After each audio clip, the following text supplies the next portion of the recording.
Olá, muito bom dia. Muito obrigado mais uma vez pela sua companhia. Está começando mais uma edição do programa Agronegócio e eu desejo a você um dia muito abençoado. E no programa de hoje nós vamos comentar de desastre ecológico, um tema que muitas autoridades falam e quase ninguém faz nada para combater e preservar a floresta amazônica. Vou conversar com Fernando Gilioli, ele é gerente de marketing regional da Yara, e nós vamos comentar de novos produtos com moléculas inéditas aqui no Brasil para culturas de maçã, melão e uva. Vamos dar um giro pelo mercado da soja em nível mundial. Vou comentar de um programa implantado pelo governo do estado de São Paulo, voltado aos pequenos e médios produtores. E vamos comentar da produção e legislação de agrotóxicos no Brasil. O programa Agronegócio já está no ar.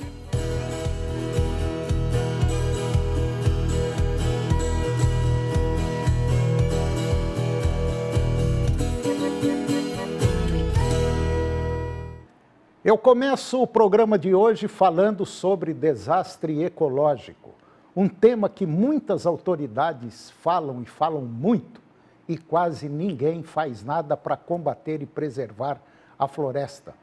A Amazônia registrou no ano passado a maior área queimada desde o início do monitoramento em 1985, segundo o relatório anual do fogo, que pertence ao mapa Biomas. Foram cerca de 15,6 milhões de hectares afetados pelo fogo, um aumento de 117% em relação à média histórica do bioma, representando 52% de toda a área queimada no Brasil no ano passado. Pela primeira vez na série histórica, a vegetação florestal da Amazônia foi mais atingida pelo fogo, com 6,7 milhões de hectares queimados, superando as pastagens que somaram 5,2 milhões de hectares. Esse fenômeno ele reflete a intensificação dos incêndios em áreas florestais, agravada por 2 anos consecutivos de seca severa e pela ação humana. O fogo não é natural nas florestas amazônicas e causa graves impactos ambientais, como perda da biodiversidade e degradação dos serviços ecossistêmicos. A combinação de vegetação inflamável, baixa umidade e uso do fogo levou a esse recorde, alertam os pesquisadores do mapa Biomas. O fogo não é um elemento natural da dinâmica ecológica das florestas amazônicas. As áreas queimadas que marcaram o bioma em 2024 são resultado da ação humana, especialmente em um cenário agravado por 2 anos consecutivos de seca severa. A combinação entre vegetação altamente inflamável, baixa umidade e o uso do fogo criou as condições perfeitas para a propagação do mesmo em larga escala, levando a um recorde histórico de área queimada na região. Juntos, a Amazônia e o Cerrado concentram 86% da área queimada no Brasil, mas a Amazônia se destaca pelo crescimento significativo em 2024, chamando atenção para a necessidade urgente de políticas eficazes e prevenção de combate aos incêndios. E agora vamos comentar de um programa implantado pelo governo do estado de São Paulo e que é voltado aos pequenos e médios produtores. A Secretaria de Agricultura e Abastecimento do estado de São Paulo anunciou a formalização de novos convênios com cooperativas de crédito para expansão do programa FEAP Pro Trator e Implementos. As parcerias foram firmadas com o Banco Cooperativo Sicredi, o Banco Cooperativo Sicobi e a Cooperativa Central de Crédito Cressol Baser. Com os acordos, as cooperativas passam a operar diretamente as linhas de crédito do programa e caberá a elas a análise das propostas, a liberação dos recursos e a aplicação de subsídio estadual sobre o saldo devedor do financiamento. Segundo a secretaria, o Protrator ele foi criado para apoiar a aquisição de tratores e implementos agrícolas por pequenos e médios produtores rurais. A principal vantagem é o subsídio de 50% da taxa de juros, equivalente à metade da Selic, concedido por meio do Fundo de Expansão do Agronegócio Paulista, FEAP, pelo menos é o que informou a Secretaria de Agricultura Paulista. Cada produtor pode obter até R$50 mil em crédito, o que, segundo o governo, amplia a capilaridade da política pública. Os recursos são destinados à compra de tratores novos, de fabricação nacional, com potência máxima de 125 cavalos. A medida visa fortalecer a agricultura familiar e modernizar a frota agrícola em todo o estado de São Paulo. E agora vamos dar um giro pelo mercado da soja em nível mundial. Os preços da soja no mercado de Chicago encerraram a semana em queda, influenciados pela trégua no conflito entre Israel e Irã e pelas boas condições climáticas nos Estados Unidos. A cotação do bushel caiu de $10,22 ou $22,53 por saca no dia 26 de junho, após alcançar 10,74 de dólar por bushel ou $23,68 por saca durante os primeiros dias da Guerra do Oriente Médio. Segundo informações divulgadas pela Central Internacional de Análises Econômicas e de Estudos de Mercado Agropecuário, que é a CEMA, o recuo também foi provocado pelo bom desenvolvimento da safra norte-americana, com 66% das lavouras em condições boa a excelente. O farelo de soja registrou seu menor valor desde 2016, cotado a $270 por tonelada. Apesar do bom desempenho nas exportações, com os Estados Unidos já tendo embarcado 49 milhões de toneladas no ciclo 24-25, a ausência da China nas compras tem gerado apreensão. O gigante asiático vem priorizando soja no Brasil, Argentina e países mais competitivos devido às tarifas impostas sobre o grão norte-americano. A expectativa é que o Brasil exporte 15 milhões de toneladas em junho, mantendo a sua posição como principal fornecedor do planeta. A competitividade brasileira pode seguir forte, sobretudo enquanto as tarifas contra os Estados Unidos estiverem em vigor no mercado chinês. E agora vamos falar um pouquinho da produção e também da legislação de agrotóxicos aqui no Brasil. O Congresso Nacional ele fez a apreciação de 9 vetos do governo federal ao projeto de lei número 1459/2022, conhecido como PL dos agrotóxicos. A proposta, sancionada em dezembro de 2023, como lei número 14.785, atualiza o marco regulatório dos defensivos agrícolas no Brasil, que está em vigor desde 1989. Para a CropLife Brasil, que é uma associação que representa a indústria de pesquisa e desenvolvimento de defensivos agrícolas, ao garantir maior modernização e segurança jurídica, a iniciativa representa um importante passo para a atualização e modernização do setor agrícola. Para a diretoria da presidência da entidade, a nova legislação equipara o Brasil aos grandes produtores agrícolas mundiais. Segundo a CropLife Brasil, a regulamentação do marco legal fornecerá o ambiente jurídico necessário para que as empresas ofereçam inovação ao mesmo tempo em que garantirá elevados padrões de proteção. A nova lei cria processos mais avançados e transparentes, vamos dizer assim, sem renunciar aos rígidos critérios técnicos científicos de aprovação de novas moléculas. A lei beneficiará produtores e consumidores que passarão a ter acesso a produtos mais sustentáveis, tecnológicos e eficazes. É mais tecnologia que se traduz em alimentos mais acessíveis e seguros às mesas das pessoas, sem a necessidade de expandir terras de cultivo e com menor utilização de recursos naturais.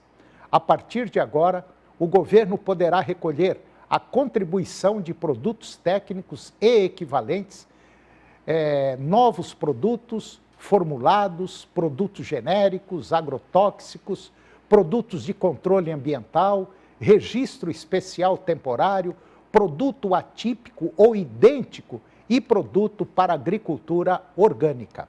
O valor arrecadado com a taxa será recolhido ao Fundo Federal Agropecuário e a criação da tarifa é positiva. O recurso deverá apoiar o Ministério da Agricultura e Pecuária no trabalho de fiscalização, além do fomento ao desenvolvimento de atividades fitossanitárias e promoção da inovação tecnológica do setor agrícola em sanidade vegetal.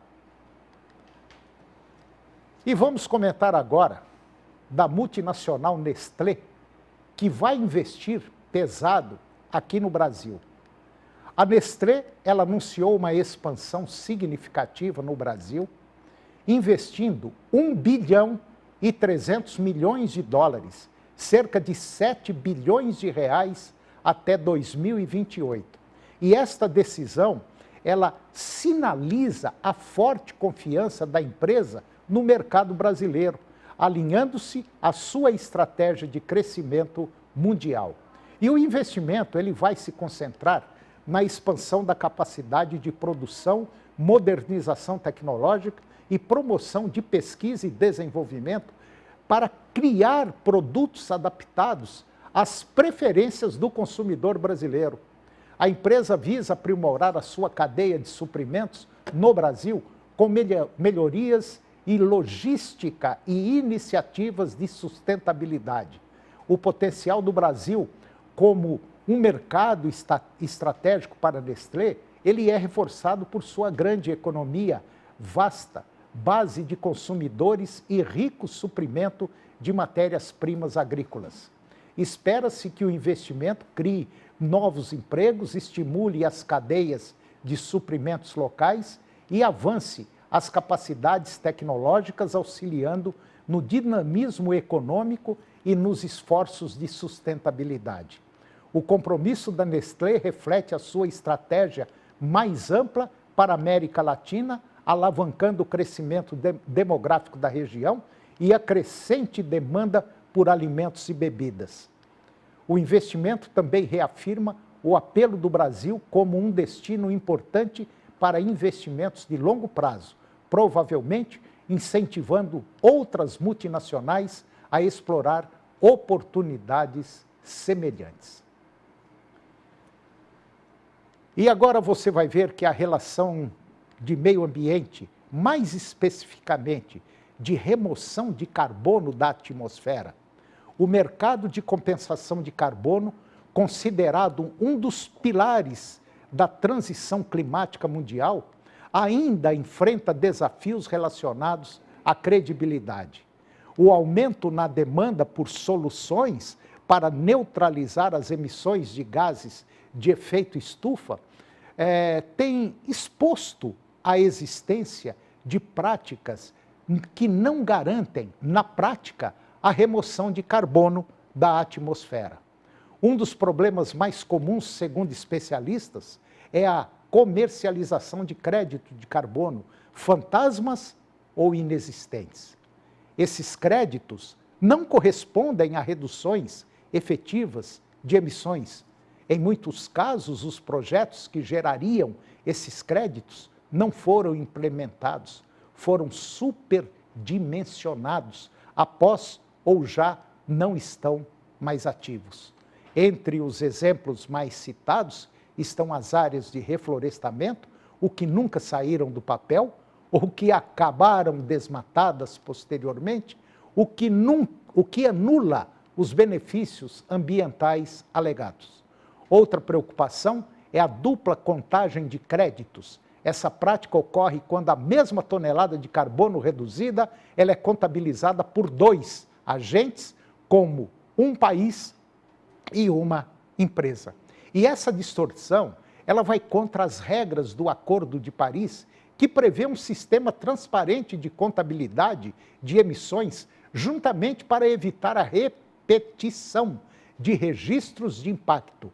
Existem também situações em que os projetos são reais, mas o impacto climático é mínimo ou inexistente. E isso acontece, por exemplo, quando os créditos são emitidos a partir de atividades que já estavam em funcionamento antes da criação dos mecanismos de compensação, como usinas hidrelétricas ou parques eólicos, que continuam produzindo energia limpa, mas sem gerar reduções adicionais de emissões.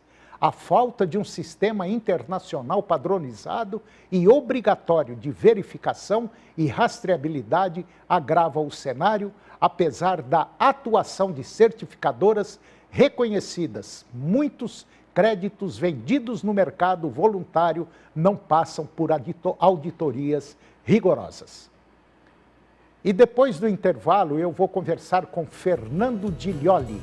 Ele é gerente de marketing regional da Yara e nós vamos falar de novos fungicidas com novas moléculas inéditas aqui no Brasil para as culturas de maçã, melão e uva.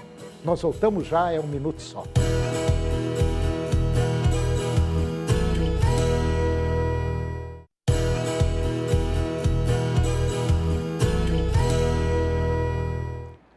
Nós estamos de volta e agora eu vou conversar com Fernando Giglioli. O Fernando Giglioli, ele é o gerente de marketing da marketing regional da Yara. E nós vamos falar de novos fungicidas com moléculas inéditas aqui no Brasil para culturas que vêm em franco crescimento no nosso país, que são maçãs, melão e uva. E é bom lembrar que a Yara é uma multinacional japonesa que tem aí mais de 50, 60 anos de Brasil e é considerada uma das mais importantes multinacionais do mundo. Fernando Giglioli, muito bom dia, muito obrigado pela sua presença. É um prazer tê-lo aqui, tá tudo bem? Tudo bem, Antônio. Bom dia, Antônio, bom dia a todos aí. O prazer é nosso, como empresa Yara, estar presente aqui e participando junto com vocês. Fernando, a gente sabe que o setor de fruticultura no Brasil vem crescendo muito, principalmente na região sul, região norte, nordeste, né, do país, e já tem muita coisa também entrando aqui na região centro-oeste, né? Quer dizer, a pesquisa vem desenvolvendo variedades adaptadas a cada região. E é um mercado muito bom, né? Principalmente mercado externo, né? Exatamente, Antônio. Exatamente, é um mercado que valoriza mais, né, e paga melhor os produtores que conseguem ter uma boa produtividade, principalmente uma entrega de qualidade de forma sustentável, onde a gente atenda aí as condições solicitadas para o mercado de exportação. E a gente sabe também que é um setor que requer, assim, muitos cuidados, principalmente os tratos culturais são muito importantes para que se tenha uma produção e uma produtividade muito boa. Porque são plantas, vamos dizer assim, de maneira geral, são plantas sensíveis, não só a problemas biológicos, doenças, pragas, tal, mas também a problemas climáticos, né? Exatamente. São os exemplos agora dos nossos lançamentos, né? Tanto o Miguel, para o controle da sarna da maçã, quanto o Property aí como um produto para controle de oídio, principalmente em uva e melão no Nordeste, são doenças aí que pelas condições climáticas elas têm se tornado um desafio em busca da produtividade e da qualidade, né, de frutas aí por conta desse cenário onde o produtor tem uma grande dificuldade. Fernando, quais são os principais problemas, por exemplo, que prejudicam a cultura tanto da maçã, melão e uva? Bom, vamos lá. Por exemplo, no caso da uva e do melão, o orídio, por que ela é uma preocupação constante? O orídio é uma das doenças mais recorrentes nessas culturas e ele tem impacto direto no quê? Na aparência, na sanidade e na aceitação comercial dos frutos, tanto para o mercado interno quanto para o mercado externo. Além disso, ele é uma doença que exige um controle preciso e contínuo. E a introdução de uma molécula nova, como é o caso do Property, ele acaba se tornando essencial para se manter uma eficácia no manejo dessas doenças e você evitar o quê? A resistência, porque os produtos antigos já estão, de uma certa forma, acondicionados, aí, entregando uma eficácia muito baixa para o controle dessa doença nas culturas da uva e do melão. No caso da maçã, como que o Miguel contribui para o controle da sarna da maçã, né? A grande vantagem do Miguel é que ele controla a sarna, que é uma das principais doenças e que hoje tem sido uma grande dificuldade para o produtor de maçã controlar essa doença. Ele promove um controle com alta eficácia e, ao mesmo tempo, ele não provoca o rusting, que é uma alteração na casca da maçã, né? A casca da maçã compromete a estética e o valor comercial, se estiver comprometida. Então, com isso, nós conseguimos garantir o quê? Frutos mais limpos, brilhantes e com melhor classificação nas centrais de comercialização e exportação, no caso da maçã também. Porque isso é uma prática muito comum. Isso é basicamente, acho que é no mundo todo que isso acontece. Você vai pegar uma maçã, ou um melão, ou uma uva, se tiver com alguma coisinha, você já deixa de lado. Isso é típico, isso é tranquilo. E às vezes aquilo ali não influencia em nada, mas cai muito o valor comercial e, de maneira geral, é desvalorizado o produto, né? Exatamente. E nessa ocasião, né, ambos os produtos eles foram desenvolvidos com foco na questão da sustentabilidade e na questão também da conformidade, atendendo às exigências do mercado nosso interno, né, onde você bem falou, né, a qualidade, a aparência do fruto voga nisso, porque a gente compra com os olhos, vamos dizer assim, para comer, né?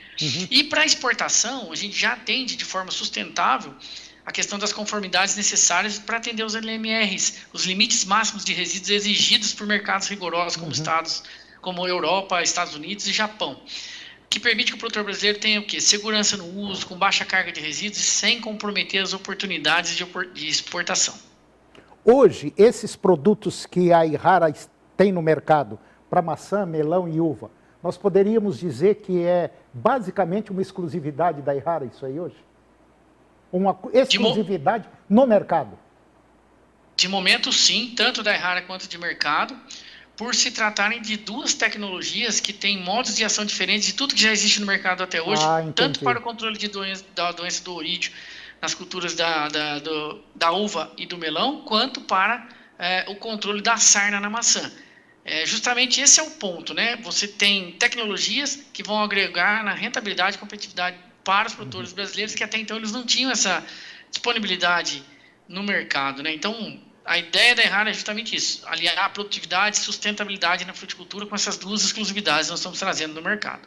Ô Fernando, a gente sabe, já é público, a região Nordeste, a região Sul e a própria região Sudeste são regiões, assim, altamente produtoras na área da fruticultura.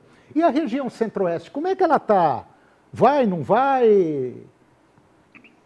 A região Centro-Oeste ela ainda não tem uma expansão tão dedicada, em função até, às vezes, de condições climáticas favoráveis para a produção dessas culturas.